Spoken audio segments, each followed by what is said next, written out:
var litt gestappa, kanskje. We are on the air. Hello, everyone. Nice to meet you again. Hello, Edith. The floor is yours. Who did you invite today? Yeah, hello. Hello to Saara as well, and maybe some few more people coming. We are continuing our kind of lecture, I guess, about possibilities for learning Norwegian language in Norway, or maybe all over the world. Because nowadays we are having fantastic possibilities, digital possibilities like ITVP.tv, International Television, Polish Television, was established and is conducted and run by Hubert. Hello, Hubert.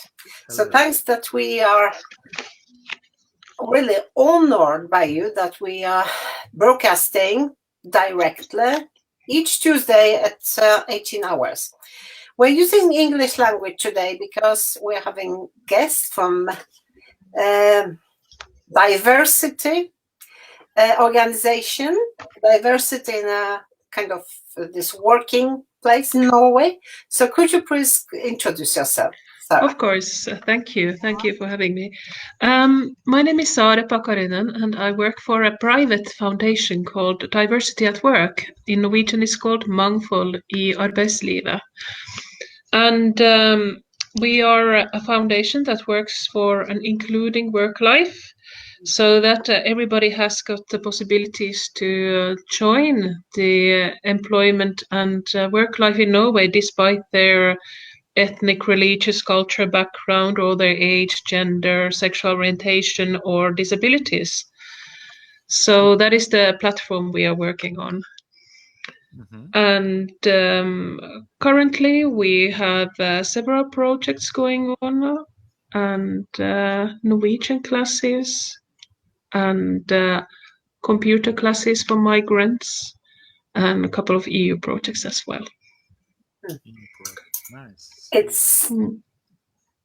It sounds very interesting. Actually, this is something very special today. The first time I'm running direct broadcasting in English language, which is like very common for all the minorities in Norway. More and more Poles are speaking English as well, and you are communicated in English with them, right?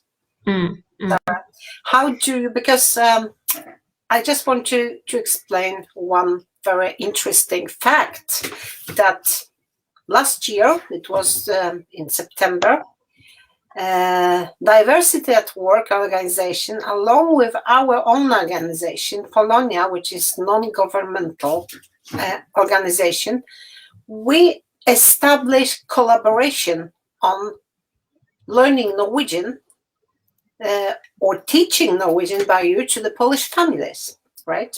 And especially women. And you conducted this course very successful. We're having a long waiting list. So tell us how many people participated, in which way, and maybe I also explain something about some extra support, which was taking care of children, because those people are working and many times they don't have any possibility to attend in a course because after working hours they have to take care of children. So it was conducted at Lysekärnskola and then also online. Tell us a little bit about the project.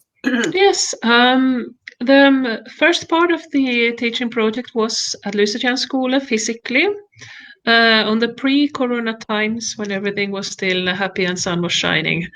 And we met on Saturdays and Tuesdays and had a language cafe-like setting for our teaching. We had different people coming on Saturdays and Tuesdays also.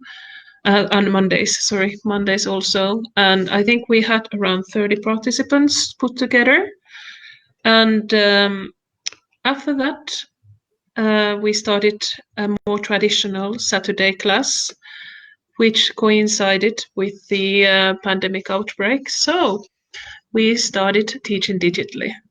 Zoom is a very good tool for that, and several apps make it possible for the teachers to collect the group and make them work with group assignments so that everybody can follow the teaching it at home in front of their computers. And how many participants can you have on Zoom while teaching them?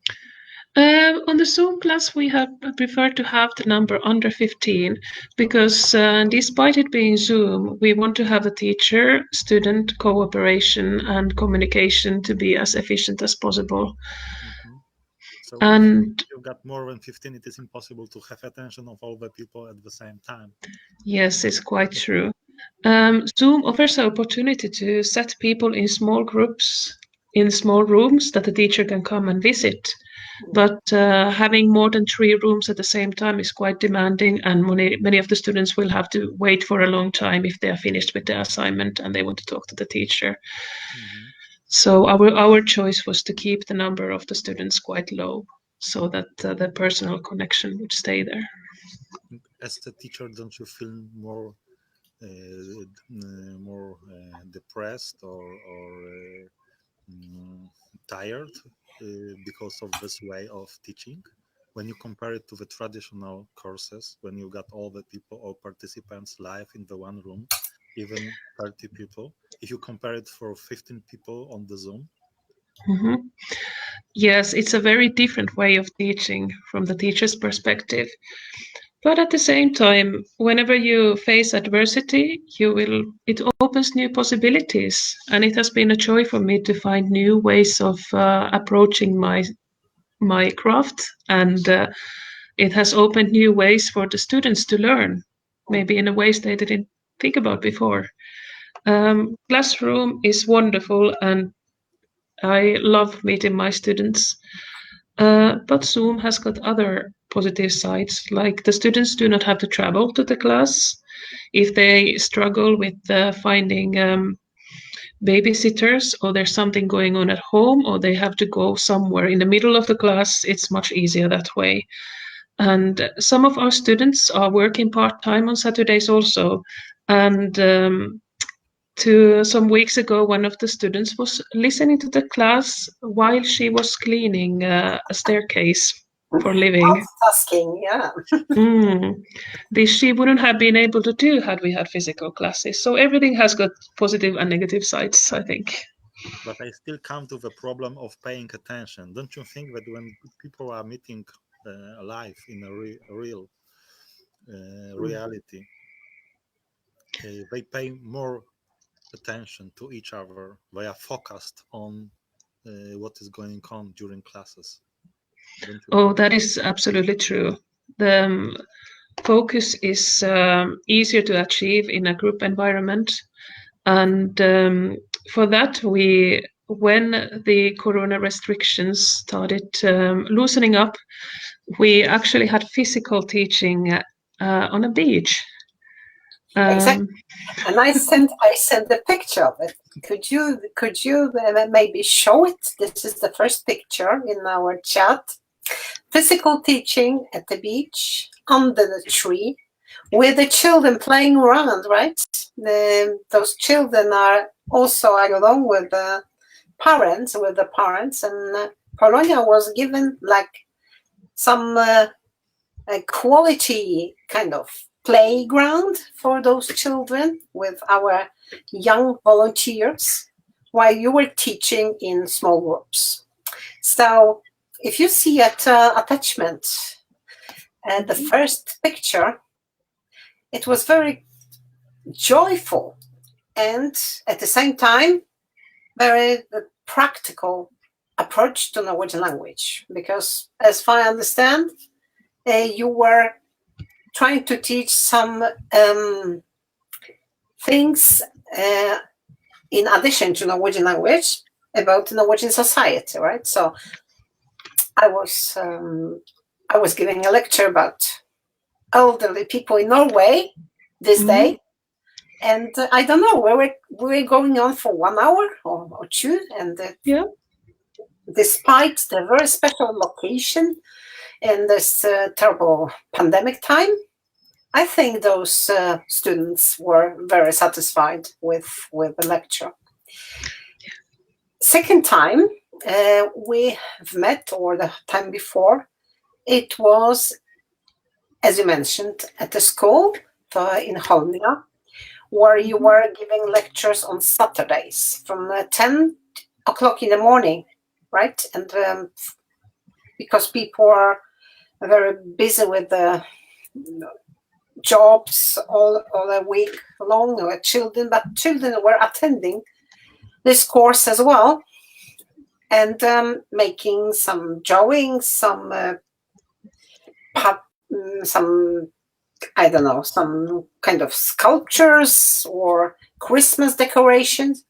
And as you see on the picture below, they're sitting in groups as well, while children are being given some education within fine arts. And actually, it was so successful. Can you just show it? I think it takes time before I didn't expect that you would present some pictures. So while your conversation, I will try to show it on the screen. Please continue. Besides, you and Violet, your colleague, were conducting this because we never knew what level of proficiency they were representing, right? So what did you do together with your colleague? You split up, right? Yes. And we split the group in two. Violet, my colleague, taught those who had no or little exposure to Norwegian language from before.